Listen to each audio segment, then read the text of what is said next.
Hello NEET aspirants, I am Satyam Prajapati from NIT Silchar. स्वागत करते हैं आपका नीट टेस्ट सीरीज के वीडियो सॉल्यूशन में। इस वीडियो के अंदर 30 मोस्ट इंपोर्टेंट क्वेश्चंस पूछे गए हैं जिनको कि अभी हम सॉल्व करने वाले हैं, और साथ ही साथ मोस्ट इंपोर्टेंट टॉपिक्स को भी हम डिस्कस करेंगे, जिसकी हेल्प से पूरे चैप्टर का कंसेप्ट आपको काफी अच्छे से रिवाइज हो जाएगा।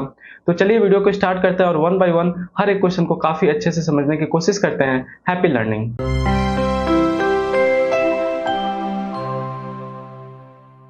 Hello my dear friends, I welcome you all in the new video, जहां पे हम अभी सॉल्यूशन के 30 पीवाईक्यूज के ऊपर बात करेंगे। ये नीट के रिसेंट ईयर्स में आए हुए क्वेश्चंस हैं। आई होप कि ये क्वेश्चंस आपको बहुत कुछ सीखने को मिलेगा, आपके कई सारे कंसेप्ट जो होंगे वो क्लियर होंगे। तो चलिए वन बाय वन हम क्वेश्चंस को देखते हैं और उनसे कुछ सीखने की कोशिश करते हैं। तो पहला क्वेश्चन है, which amongst the following aqueous solution of electrolyte will have minimum elevation in boiling point, choose the correct option. हमें क्या करना है, इसमें minimum elevation in boiling point बताना है। यानी कि आप ऐसे समझिए, हमें डेल्टा टीएफ बताना है, और डेल्टा टीएफ के लिए हम क्या करते हैं, हम सिंस हमारे पास एक्वस सॉल्यूशन है, सॉल्वेंट हमारे पास सेम है, ठीक है। तो जो डेल्टा टीएफ होगा वो डायरेक्टली प्रोपोर्शनल हो जाएगा किसके, आई और एम के। एम क्या हमारे पास है, मोलैरिटी है ना। और इसका केबी या फिर केफ जो कांस्टेंट होगा वो तो सेम होगा सबके लिए, ठीक है।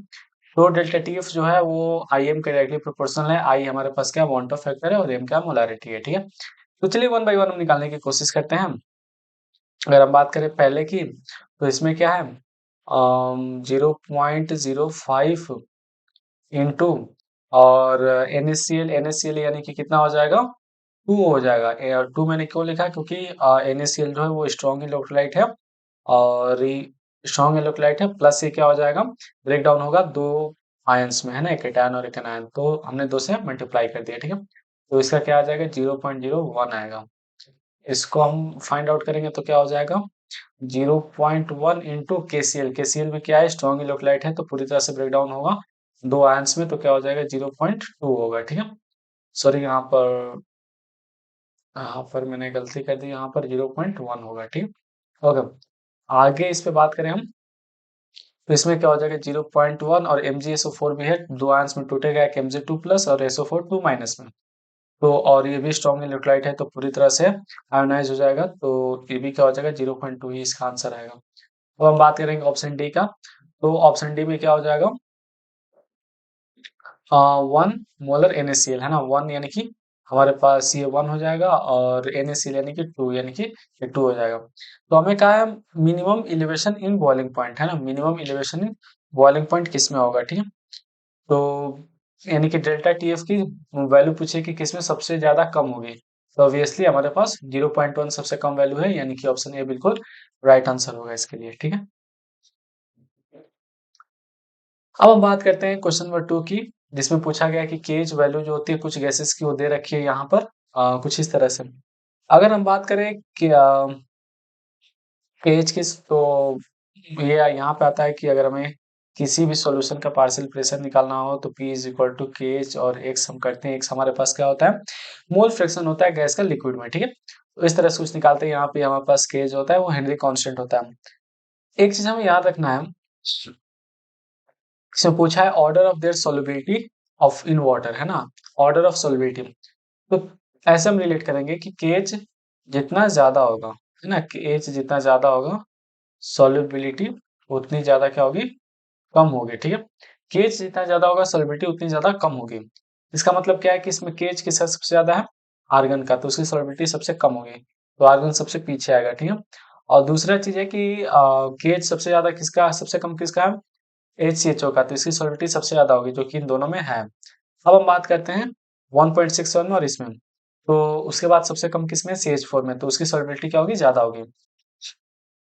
तो HCHO, then CH4, then CO2, then argon, तो हमारे पास बी जो होगा बिल्कुल राइट आंसर होने वाला है इसके लिए, ठीक है। अब हम डिस्कस करते हैं क्वेश्चन नंबर 4, इसमें क्या कहा गया है, the following solution were prepared by dissolving 10 gram of glucose in इतना ml of water, 10 gram of urea in इतना ml of water, 10 gram of sucrose in इतना ml ऑफ वाटर, और राइट ऑप्शन बताना है हमें decreasing order of osmotic pressure के। तो अगर हम बात करते हैं ऑस्मोटिक प्रेशर की, ठीक है, अगर हम बात करते हैं ऑस्मोटिक प्रेशर की, तो ऑस्मोटिक प्रेशर का फॉर्मूला क्या होता है, आई जो वांट ऑफ फैक्टर होता है और CRT होता है, ठीक है। आई इंटू CRT, सी हमारे पास क्या होता है, कंसेंट्रेशन होता है, आर गैस कांस्टेंट होता है और टी हमारे पास क्या होता है, टेम्परेचर होता है। तो एक चीज हमें यहाँ पे ध्यान देनी है कि इन सब के लिए जो टेम्परेचर है, टेम्परेचर वो सेम दे दिया गया है, ठीक है, वो मेंशन की गई है। तो मेंशन तो नहीं किया गया, बट इन सब में क्या है, टेम्परेचर तो सेम है, ठीक है, आर भी सबके लिए सेम है। और सिंस हमारे पास ग्लूकोज हो या यूरिया हो या फिर सुक्रोज हो, ये नॉन इलेक्ट्रोलाइट है, मतलब ये ब्रेक डाउन नहीं होंगे, ठीक है।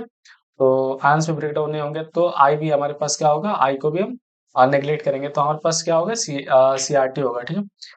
तो अब पूरी जो फसाद है इसकी इस जगह आके अटक गई है कि जो हमारे पास ऑस्मोटिक प्रेशर है, जिसको कि हम क्या करते हैं, जिसको कि पाई से रिप्रेजेंट करते हैं, वो प्रोपोर्शनल हो जाएगा किसके, कंसंट्रेशन के। और कंसंट्रेशन को हम कैसे निकालते हैं, तो कंसंट्रेशन को निकालते हैं मोल अपॉन वॉल्यूम से। एक चीज आप नोटिस करेंगे यहाँ पे कि जो वॉल्यूम है वो सब में सेम है ना, 250 ml 250 ml और 250 ml, तो ml तो सब में, वॉल्यूम तो सब में सेम है। बचा क्या, मोल, यानी कि पाई जो है वो डायरेक्टली प्रोपोर्शनल हो जाएगी किसके, मोल के, ठीक है। जिसका जितना ज्यादा मोल होगा उसका उतना ही ज्यादा क्या होगा, उसका उतना ही ज्यादा ऑस्मोटिक प्रेशर होगा, ठीक है। तो अब मोल फाइंड करते हैं किसका कितना ज्यादा है। बट अब आप नोटिस करो, क्या नोटिस करो कि 10 ग्राम ग्लूकोज भी लिया गया है, 10 ग्राम यूरिया भी लिया गया है, 10 ग्राम सुक्रोज भी लिया गया है। और मोल को हम कैसे निकालते हैं, मोल को हम निकालते हैं given weight upon molecular weight, ठीक है, given weight upon molecular weight, right.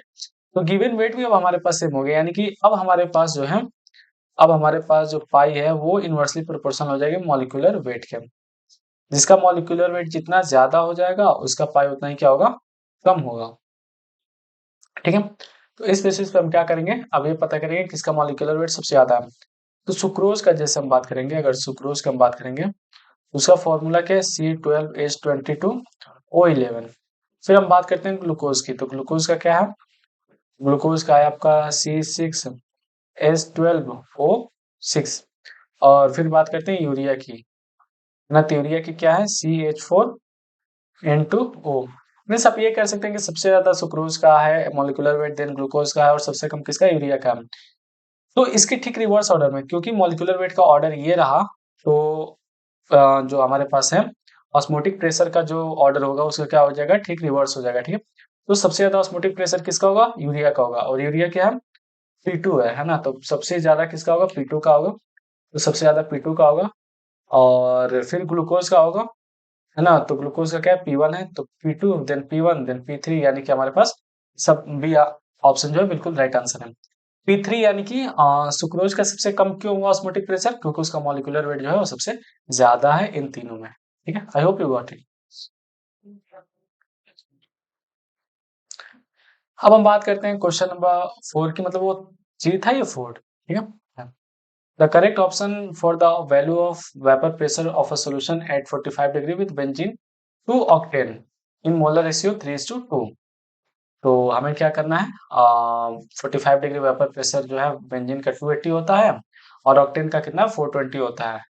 तो हमें आइडियल गैस एज्यूम करना है, ठीक है। तो आइडियल गैस को अगर हमने एज्यूम कर लिया तो हम कुछ इस तरह से लिख सकते हैं, क्या, टोटल प्रेशर को, है ना, वेपर प्रेशर ऑफ सॉल्यूशन जो होगा, वेपर प्रेशर ऑफ सॉल्यूशन हम कैसे निकालेंगे।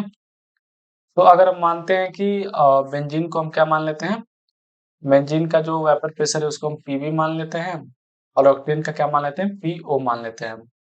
तो पीबी एक्सबी, एक्सबी क्या है, mole fraction of benzene, plus PO plus into XO, ठीक है।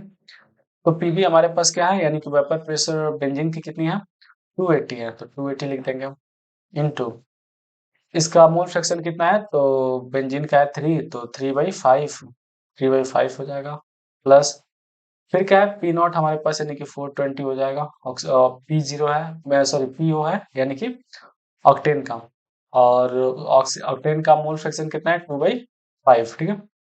तो कितना हो जाएगा ये टोटल,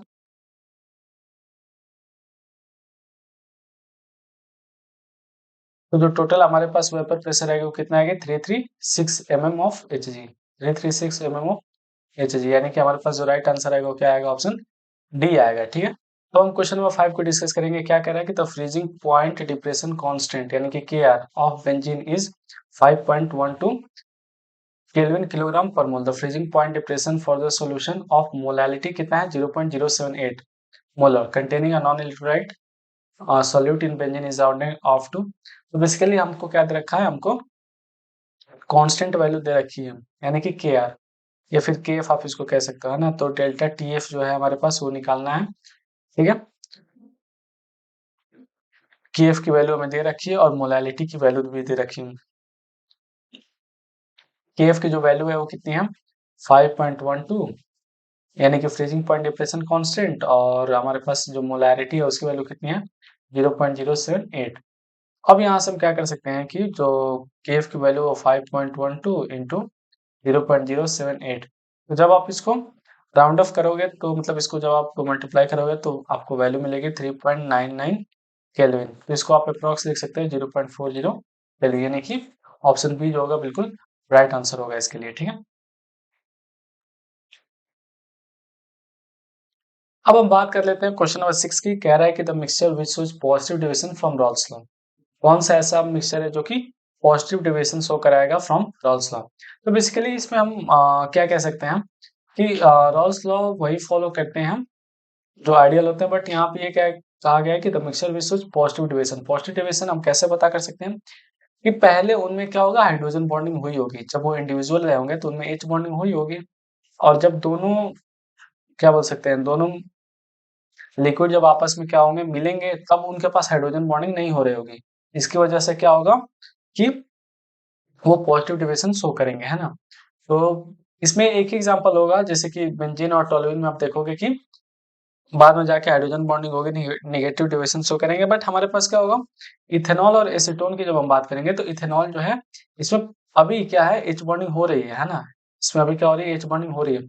बट जब इथेनॉल और एसीटोन को हम आपस में मिलाएंगे तब एसीटोन क्या होगा, उनके बीच में जाएगा, जिसकी वजह से कई सारे इथेनॉल के हाइड्रोजन बॉन्डिंग को ब्रेक डाउन करेगा।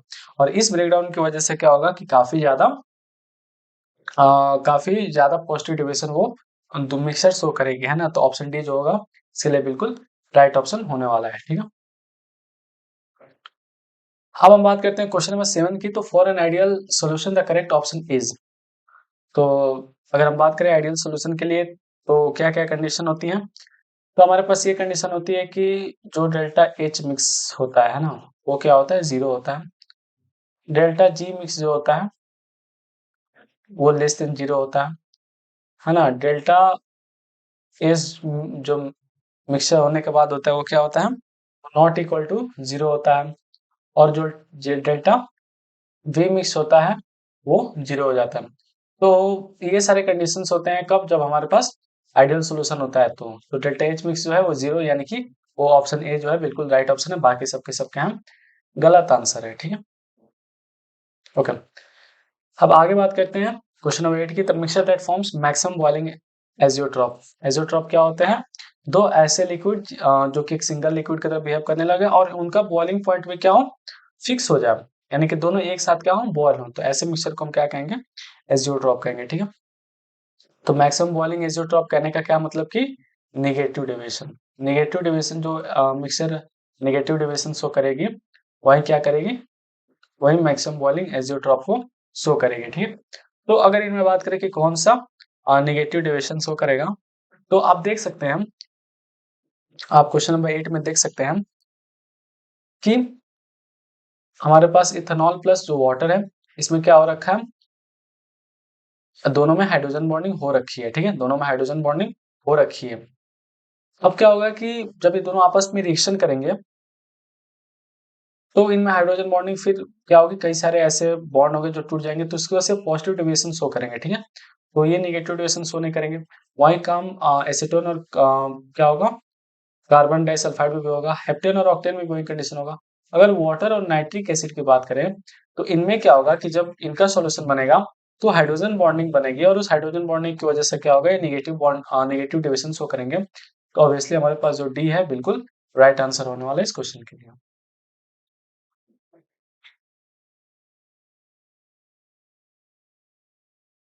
अब हम बात करते हैं क्वेश्चन नंबर 9 की। If molality of dilute solution is doubled the value of molar depression constant is. देखिए, अगर हम ऐसे बात करें कि मोलैलिटी डबल हो, ट्रिपल हो, हाफ हो, वो मैटर नहीं करता। हमारे पास जो मोलर डिप्रेशन कांस्टेंट है, केएफ हो गया, है ना? और या तो डिप्रेशन कांस्टेंट वाला हो गया, ये एलिवेशन कांस्टेंट वाला हो गया, ठीक है? ये जितने भी कांस्टेंट होते हैं, ये इंडिपेंडेंट होते हैं मोलैलिटी से, मोलारिटी से, है ना? ये सबको, इससे कोई फर्क नहीं पड़ता, तो अनचेंज होने वाला है, ठीक है? अब हम बात करते हैं क्वेश्चन नंबर 10 के। उसमें कहा गया है कि जो वांट ऑफ फैक्टर है, यानी कि I for a dilute aqueous solution of the strong electrolyte barium hydroxide, उसके लिए क्या होगा? वांट ऑफ फैक्टर क्या होगा? तो बेसिकली हम इसको कैसे निकालेंगे? तो पहले बैरियम हाइड्रोक्साइड बना लेते हैं। बैरियम हाइड्रोक्साइड यानी कि Ba2++2 OH माइनस, यानी कि 3 आयंस में क्या हो रहा है? ये मॉलिक्यूल टूट रहा है, ठीक है? 3 आयन में मॉलिक्यूल क्या हो रहा है? टूट रहा है। तो वांट ऑफ फैक्टर इसका क्या हो जाएगा? और सिंस हमारे पास ये स्ट्रॉन्ग इलेक्ट्रोलाइट भी है, तो ऑब्वियसली इसका जो वांट ऑफ फैक्टर आएगा वो कितना आएगा? 3 हो जाएगा, ठीक है? क्योंकि 3 आयंस में टूट जा रहा है कंप्लीटली। अब हम बात करते हैं क्वेश्चन नंबर 11 की, विच one of the following is incorrect for an ideal solution. Ideal solution के लिए कौन सा इसमें इनकरेक्ट है? तो देखिए, डेल्टा एच मिक्स जो होता है ये तो होता ही है ना? डेल्टा यू मिक्स यानी कि एनर्जी भी कोई चीज नहीं होती है, तो ये भी 0 होता है, तो ये भी सही है। हमारे पास जो डेल्टा पी होता है, पी ऑब्जर्व होता है, ये ओबीसी नहीं है, पी ऑब्जर्व है ना? ये ऑब्जर्व वैल्यू है, minus P calculated by the Rawls law, ये भी होता है हमारे पास, ये भी होता है, ये भी होता है। ये जो डेल्टा जी मिक्स है ना, ये लेस देन 0 होता है, ना कि इक्वल टू 0 होता है, तो ये स्टेटमेंट हमारे पास गलत है। इट मीन्स की जो वैल्यू है, जो हमसे राइट आंसर पूछा गया, वो राइट आंसर क्या होगा? डी होगा। ये जो स्टेटमेंट है वो क्या है? गलत है। सो अब हम बात करते हैं क्वेश्चन नंबर 12 की। क्या कह रहा है कि at 100 Celsius the vapour pressure of solution of 6.5 gram of solute in 100 gram of water is 732 kb is equal to 0.52, the boiling point of the solution will be what? ठीक है?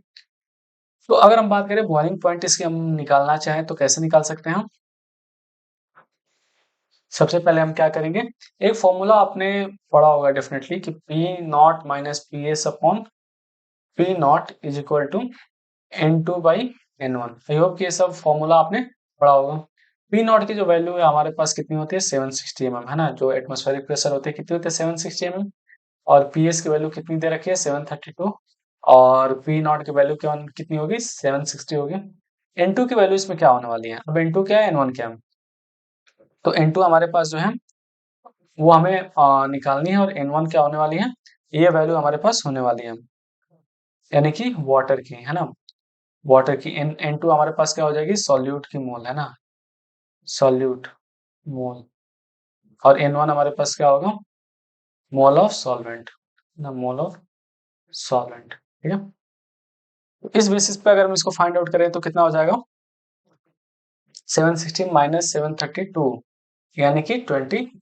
28 upon 760 is equal to N2 की value हमें नहीं पता, यानी कि solute की value हमें नहीं पता, बट N1 की हमें पता है। और N1 की वैल्यू कितनी हो जाएगी? 100 ग्राम दे रखा है ना, यहाँ पे 100 ग्राम ऑफ वाटर दे रखा है, तो 100 और डिवाइडेड बाई 18 करेंगे। 18 क्या है हमारे पास? वाटर का है ना? वाटर का मोल है। इस बेसिस पे अगर हम फाइंड आउट करेंगे तो जो N2 की वैल्यू आएगी, अगर आप इसको कैलकुलेट आउट करेंगे तो आपको मिलेगा 0.2046 मोल, ठीक है? इतना अप्रॉक्स आपको मिलेगा, ठीक है? अब हमें हमसे पूछा क्या गया है? बॉइलिंग पॉइंट पूछा गया है, यानी कि अगर ये वाटर के केस में है तो ऑब्वियसली मैं मान के चल रहा हूँ कि जो स्टैंडर्ड है वो 100 डिग्री सेल्सियस है, जो कि होता है। तो कितना फाइनल टेम्परेचर होगा इतना ऐड करने के बाद, इतना सॉल्यूट ऐड करने पर? आपको पता ही है कि जब हम उसमें कोई सॉल्यूट ऐड करते हैं तो डेफिनेटली उसका बॉइलिंग पॉइंट क्या होता है? बढ़ जाता है, और कितना बढ़ता है वही हमें फाइंड आउट करना है, ठीक है? इसके लिए हम क्या करेंगे? Delta TB is equal to KB into M, और एम हमारे पास क्या है? मोलारिटी है, ठीक है?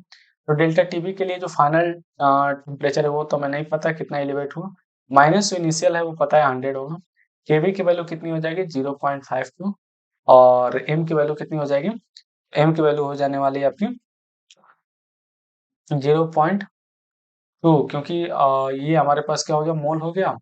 ये हमारे पास क्या हो गया? मोल हो गया। अब हम निकालते हैं किसको? मास ऑफ सॉल्वेंट, है ना? मोलैलिटी निकालने के लिए हम क्या करते हैं? Mole of solute upon mass of solvent. और मास ऑफ सॉल्वेंट कितना हो जाएगा? 100 डिवाइडेड बाई 1000, क्योंकि हमें 100 ग्राम में इसको किलोग्राम में चेंज करना है, ठीक है? तो TB minus 100 is equal to 0.52 into 0.2046 into 10। जब आप इसको ये करोगे तो ये 10 हो जाएगा और 10 ऊपर चला जाएगा। तो फाइनली हमारे पास जो टीबी आएगा वो कितना आ जाएगा अगर आप इसको कैलकुलेट आउट करेंगे। तो जो टीबी आएगा वो कितना आएगा 100 प्लस 1.06 यानी कि फाइनली आएगा 1.1.06 डिग्री सेल्सियस यानी कि 101 डिग्री सेल्सियस। ये जो डिग्री है ना ये ऊपर है डिग्री सेल्सियस। तो सी आंसर जो है बिल्कुल सही होने वाला है इस क्वेश्चन के लिए। ठीक है, अब हम बात करते हैं क्वेश्चन नंबर 13 की। तो क्वेश्चन नंबर 13 क्या पूछ रहा है कि the boiling point of 0.2 mole per kilogram solution of X in water is greater than equimolar solution of Y in water. Which one of the following statement is true in this case. ठीक है, आप एक चीज यहाँ पे notice करो कि जो बॉइलिंग पॉइंट है 0.2 mole per KG solution of X in water is greater than equimolar यानी कि वो भी 0.2 ही है solution of Y in water. ठीक है, तो एक्स और वाई हमारे पास जो सॉल्यूट है वो दोनों क्या है अलग अलग है। अगर हम इनका निकाले कि डेल्टा टीबी एक्स के लिए निकाले, एक्चुअली बॉइलिंग पॉइंट जो है वो एक्स की क्या है ज्यादा है ना, एक्स की ज्यादा है तो जो उसका चेंज इन बॉइलिंग पॉइंट होगा वो भी क्या होगा ज्यादा ही होगा। तो जो टीबी एक्स है वो ग्रेटर देन हो जाएगा किसका टीबी वाई का। ठीक है, टीबी वाई का। तो अब हम बात करते हैं टीबी एक्स के लिए। तो टीबी एक्स के लिए हम क्या लिखेंगे आई इंटू आई जो हमारे पास होगा I into K B into molal हमारे पास एक्स। ठीक है, और यहाँ पे I X is greater than I Y into K B into M Y. ठीक है, तो सिंस हमारे पास इक्विमोलल है यानी कि मोल सेम है तो ये दोनों तो सेम हो जाएंगे। के बी भी सेम है क्योंकि वाटर दोनों के इसमें यानी कि जो आई एक्स है वो ग्रेटर देन हो जाएगा आई वाई के। ठीक है, तो ये हमारे पास एक इंपॉर्टेंट पॉइंट मिला। अब इससे क्या समझ में आता है, इससे समझ में आता है अगर इसकी आई की वैल्यू ज्यादा है, एक्स की आई की वैल्यू ज्यादा है यानी कि ये क्या होगा ये डिसोसिएट होगा क्योंकि जो डिसोसिएशन होता है वांट ऑफ फैक्टर में उसकी आई की वैल्यू ज्यादा होती है, 1 से ज्यादा ही होती है ना। तो इस कंडीशन में हम ये कह सकते हैं कि एक्स जो है वो undergoing undergoing dissociation in water यानी कि ऑप्शन सी जो होगा बिल्कुल सही होगा। बाकी आप ऑप्शन ए को कह सकते हैं कि molecular mass of X is less than molecular of mass of Y. तो ये कहीं क्लियर नहीं हो रहा है ना, ये इस क्वेश्चन के जरिए क्लियर नहीं हो रहा है तो इसको हम नहीं क्लियर कह सकते। Y is undergoing dissociation water while X undergoes no change.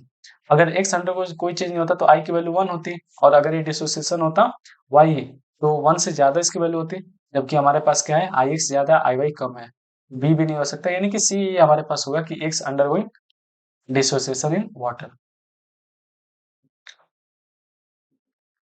अब हम बात करते हैं क्वेश्चन नंबर 14 की। उसमें क्या कहा गया है, उसमें कहा गया है कि which one of the following electrolyte has the same value of van't of factor as that of Al2 SO3 SO4 3। यानी कि अगर हम बात करें Al2 SO4 3, ये जो ब्रेकडाउन होगा वो किसमें होगा 2Al3 plus plus 3SO4 2 minus, यानी कि 5 जो है 5 आयंस में टूट रहा है। ये जो आयन है ये 5 अलग अलग आयंस में क्या हो रहा है टूट रहा है। तो हमें बताना है कि वांट ऑफ फैक्टर किसका सेम होगा।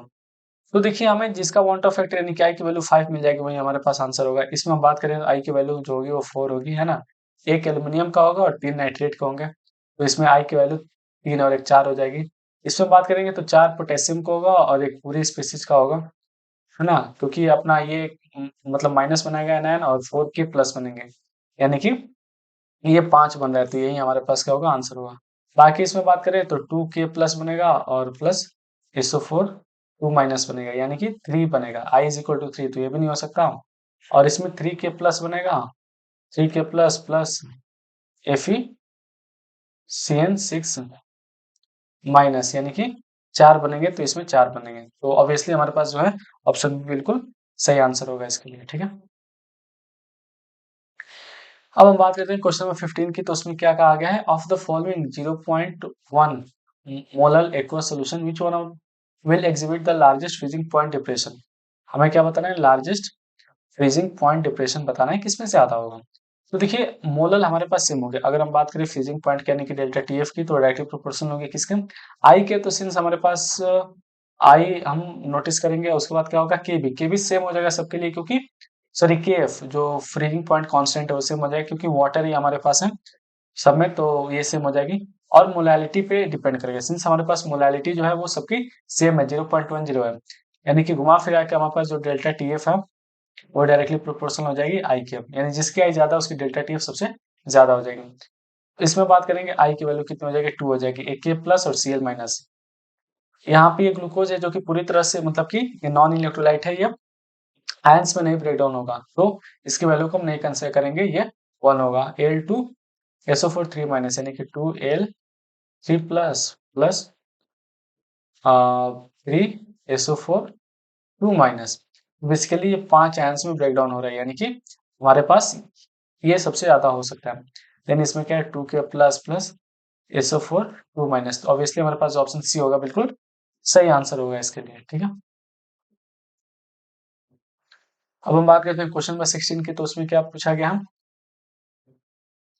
Rho A and rho B are the vapor pressure of pure liquid component, okay, A and B, respectively of an ideal binary solution. If Chi A represent the mole fraction of component A, the total fraction will be, तो total fraction कितना होगा, एक आपने formula पढ़ा होगा कि अगर हमें टोटल प्रेशर निकालना हो, अगर हमें टोटल प्रेशर निकालना हो तो हम कैसे निकालते हैं, Chi A into rho A plus Chi B into rho B. तो Chi A into rho A कहने का क्या मतलब है, कि हम देखिए हमारे पास ये दे रखा है ना, मोल फ्रैक्शन ए ही का दे रखा है, यानी कि हम बी को भी एच में चेंज करेंगे, तो काई ए sorry row A chi A plus rho B, और काई बी को हम लिख सकते हैं, सिंस हमारे पास जो मोल फ्रैक्शन है दो ही है ना, तो काई ए प्लस काई बी की वैल्यू जो होगी 1 के इक्वल होने वाली है, ठीक है। ये तो आपको पता ही है, दोनों का मोल फ्रैक्शन 1 होगा, तो काई बी को हम क्या लिख सकते हैं, 1 माइनस काई ए। तो क्या हो जाएगा, काई ए rho A chi A plus rho B minus rho B chi A, यानी कि रो बी को अलग कर देते हैं, और काई अगर कॉमन लेंगे तो रो ए माइनस रो बी हो जाएगा, ठीक है। तो ये हमारे पास राइट आंसर है, यानी कि काई बी प्लस सॉरी रो बी प्लस काई ए रो ए माइनस रो बी, यानी कि ऑप्शन डी जो होगा बिल्कुल राइट आंसर होगा इसके लिए, ठीक है। I hope you got it. अब हम बात करते हैं क्वेश्चन नंबर 17 के, जिसमें क्या पूछा गया है कि 200 ml of N aqua solution of protein contains it's 1.6 gram, the osmotic pressure of this solution at 300 Kelvin is found to be इतना बार, the molar mass of the protein will be how much। तो जैसे कि osmotic pressure को हम represent करते हैं पाई से, तो पाई इज इक्वल टू क्या लिख सकते हैं, CRT, ठीक है। तो हमारे पास जो ऑस्मोटिक प्रेशर है वो इतना है, तो इसको हम लिखेंगे 2.57 इंटू 10⁻³ इज इक्वल टू सी, और सी हमारे पास कितना हो जाएगा भाई, कंसंट्रेशन। तो कंसंट्रेशन के लिए हम क्या करेंगे, मास जो हमारे पास दिया वो कितना दिया, 1.26 ग्राम दे रखा है, ठीक है। तो 1.26 ग्राम अपॉन इसका क्या हो जाएगा, मोलर मास। तो हमने मोल निकाल लिया, और वॉल्यूम निकालने के लिए हम क्या करेंगे, 200 ml और इंटू 1000 कर देंगे, ताकि क्या हो जाए, लीटर में चेंज हो जाए, ठीक है। और आर के लिए हम क्या करेंगे, 0.083, और टी यानी कि टेम्परेचर के लिए कितना हो जाएगा, 300 डिग्री सेल्सियस हो जाएगा।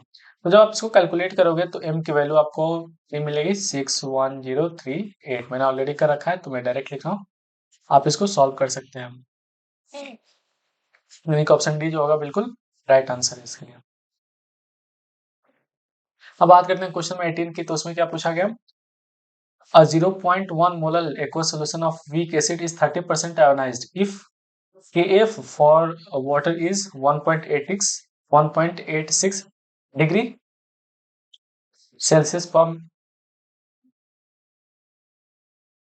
mole, the freezing point of the solution will be what। तो हमारे पास क्या है, हमारे पास मोलैलिटी है कितनी है, 0.1, और जो अल्फा है, अल्फा की वैल्यू कितनी हो जाएगी, 30/100 है ना, यानी कि 0.3 है। और के एफ की वैल्यू हमें कितनी दे रखी है, के एफ की वैल्यू हमें दे रखी है 1.86, ठीक है। तो हमें क्या करना है, हमें फ्रीजिंग पॉइंट बताना है इस सोल्यूशन के लिए, ठीक है। अब हम बात करते हैं इसमें क्या, कि आयोटा, आयोटा को हम कैसे निकालेंगे, 1 प्लस अल्फा के फॉर्मूले से निकालेंगे, ठीक है। तो 1 हमारे पास ये, और अल्फा की वैल्यू कितनी हो जाएगी, 0.3 हो जाएगी, यानी कि 1.3 क्या हो जाएगा, आई की वैल्यू, यानी कि क्वांटा फैक्टर की वैल्यू हो जाएगी, ठीक है। अब हम क्या करते हैं, टीएफ निकालते हैं ना, तो टीएफ की वैल्यू क्या हो जाएगी, टीएफ आप कह सकते हो डेल्टा टीएफ, क्योंकि हमारे पास क्या है, एक्वस है ना, तो डेल्टा टीएफ जब हम निकालेंगे तो डेल्टा टीएफ की वैल्यू कितनी हो जाएगी, आई के एफ इंटू एम, ठीक है। तो आई की वैल्यू कितनी हो जाएगी, 1.3, के एफ की वैल्यू कितनी हो जाएगी, 1.86, और एम की वैल्यू कितनी हो जाएगी, एम की वैल्यू हो जाएगी 0.1। तो जब आप इसको कैलकुलेट करोगे तो आपको कितना मिलेगा, 0.24, ठीक है। बट सिंस हमारे पास जो टीएफ है, ये टीएफ क्या है, फाइनल हमारे पास जो टेम्परेचर हो जाएगी, मीन्स 0 माइनस है ना, 0 माइनस फाइनल जो टेम्परेचर हो जाएगी, जिसपे जाके और ज्यादा डिक्रीज होगा टेम्परेचर, वो टीएफ हो जाएगा, जिसकी वैल्यू कितनी हो जाएगी, 0.24, यानी कि टीएफ की वैल्यू कितनी हो जाएगी, -0.24 डिग्री सेल्सियस, यानी कि ऑप्शन डी बिल्कुल राइट आंसर है इसके लिए। अब हम बात करते हैं क्वेश्चन नंबर 19 की, तो जो वांट ऑफ फैक्टर है I for a compound which undergoes dissociation in one solvent and association in other solvent is respectively.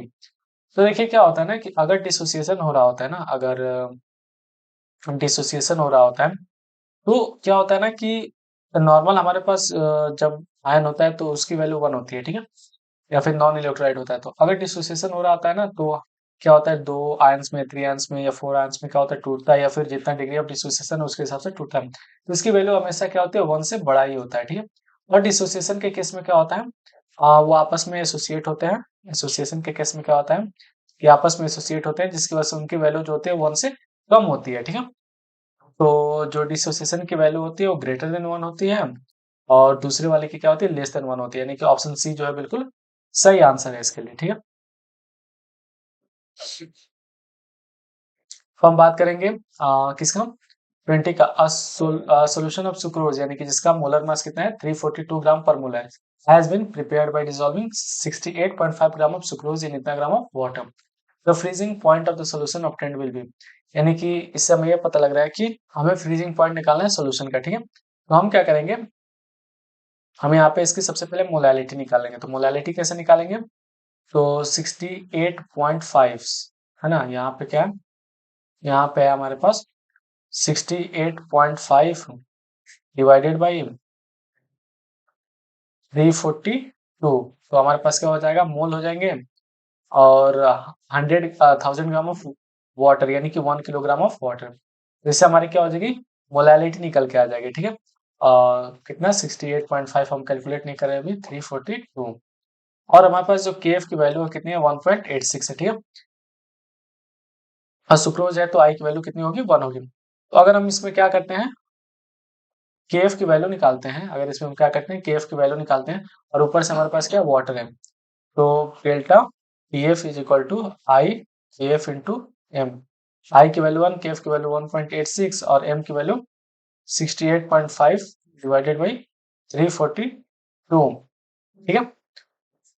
इस बेसिस पे क्या होगा कि हमारे पास जो डेल्टा टीएफ की वैल्यू आ जाएगी वो कितनी आएगी, 0.372, ठीक है।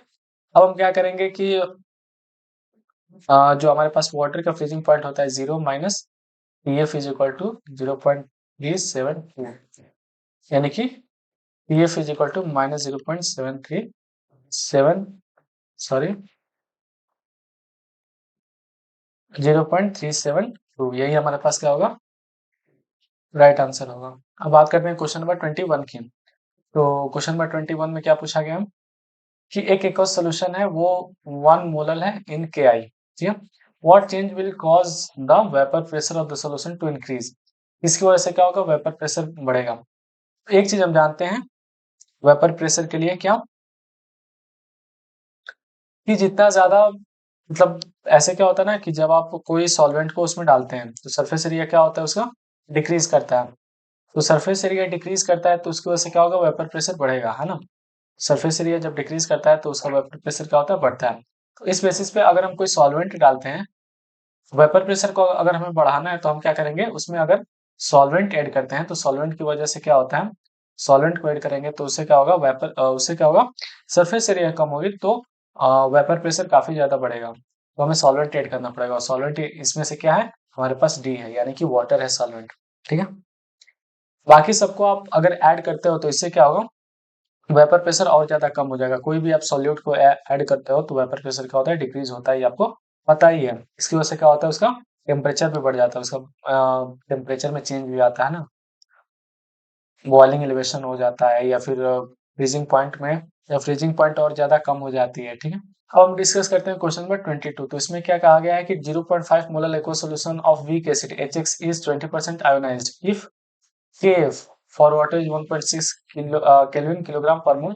The lowering in freezing point of the solution will be, lowering कितना हो जाएगा। ठीक, तो अगर हम बात करें HX की, अगर हम बात करें किसकी, HX की, तो क्या आ जाएगा, ऐसे लिखेंगे कि HX is equal to H H plus plus X minus, तो हमारे पास ये 1 0 0 इनिशियल कंडीशन पे, और 1 माइनस अल्फा अल्फा और अल्फा, तो जब इन सबको ऐड करेंगे तो टोटल हमारे पास कितने हो जाएंगे, 1 माइनस अल्फा प्लस अल्फा, यानी कि अल्फा अल्फा कैंसिंग, तो 1 प्लस अल्फा हो जाएगा। ठीक है, तो 1 प्लस अल्फा हमारे पास क्या हो जा रहा है, इसकी वैल्यू हो जा रही है। ठीक है, अब हम क्या करेंगे, आई की वैल्यू फाइंड करेंगे। तो आई की वैल्यू कैसे फाइंड करेंगे, 1 प्लस अल्फा से, तो 1 ये हो जाएगा, और अल्फा की वैल्यू कितनी हो जाएगी, 0.2। क्यों कि अल्फा की जो वैल्यू कितनी है, 20/100 है ना, यानी कि 0.2।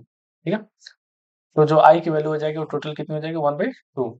अगर हमें निकालना है लोअरिंग इन फ्रीजिंग पॉइंट, तो हम कैसे निकालेंगे, delta T F is equal to I into K F into M. ठीक है, आई 1.2, के एफ की वैल्यू जो है वो कितनी हो जाएगी, 1.86, और एम की वैल्यू जो है वो 0.5। तो जब आप इसको सॉल्व करोगे तो डेफिनेटली आपको जो आंसर मिलेगा वो कितना मिलेगा, 1.12। ठीक है, 1.12 मिलेगा।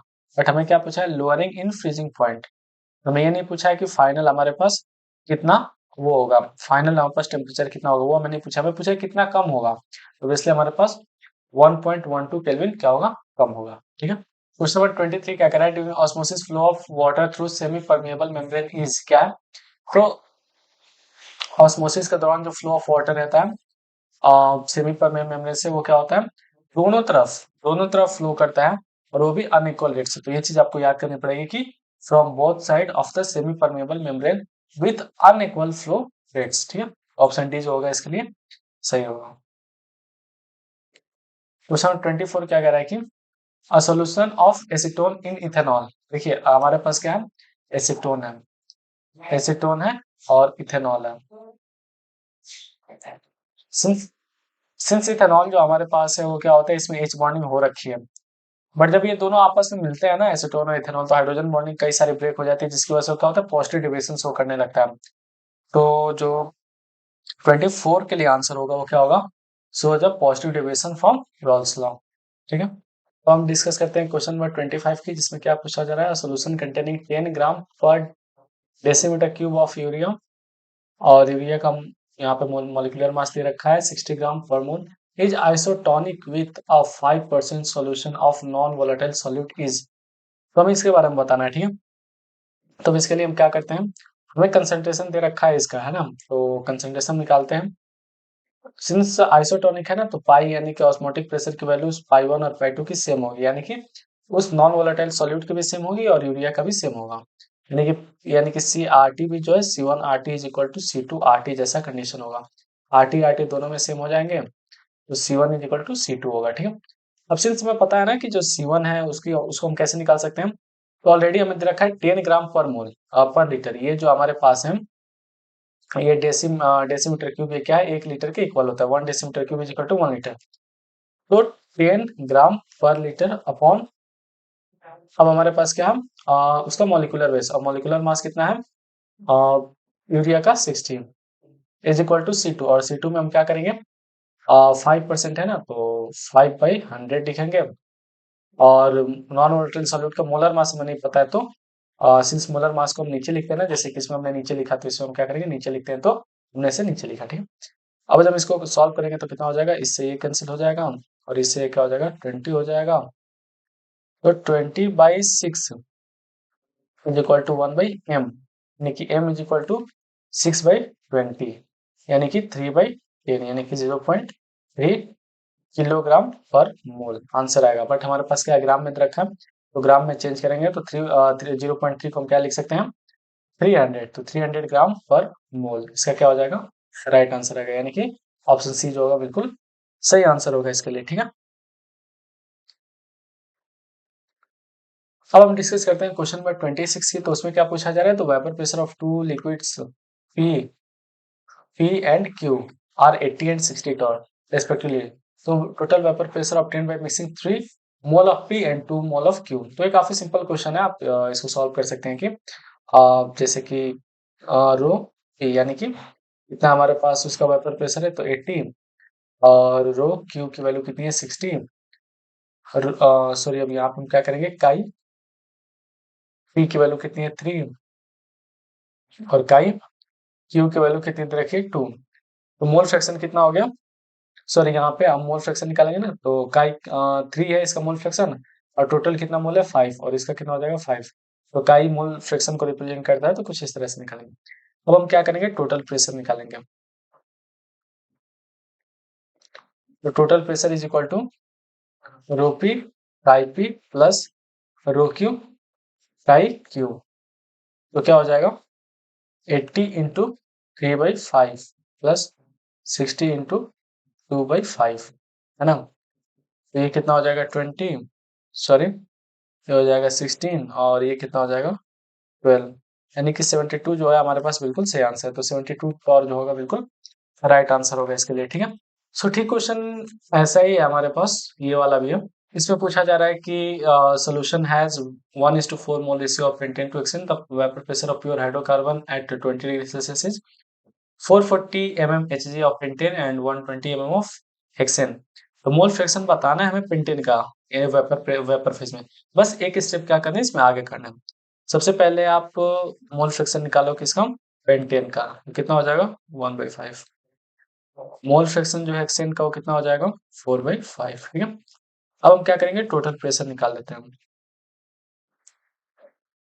सिंस आपको पता है कि 440 किसका है रोपी का है 440 mm, ठीक है 440 mm ऑफ एच और रो क्यू का कितना है 120 mm ऑफ एच ठीक है। तो टोटल प्रेशर कितना हो जाएगा rho P pi P plus rho Q pi Q. ठीक है, तो कितना हो जाएगा 440 इंटू 1/5 प्लस 4/5 इंटू 120। ठीक है, यहाँ पे एच है।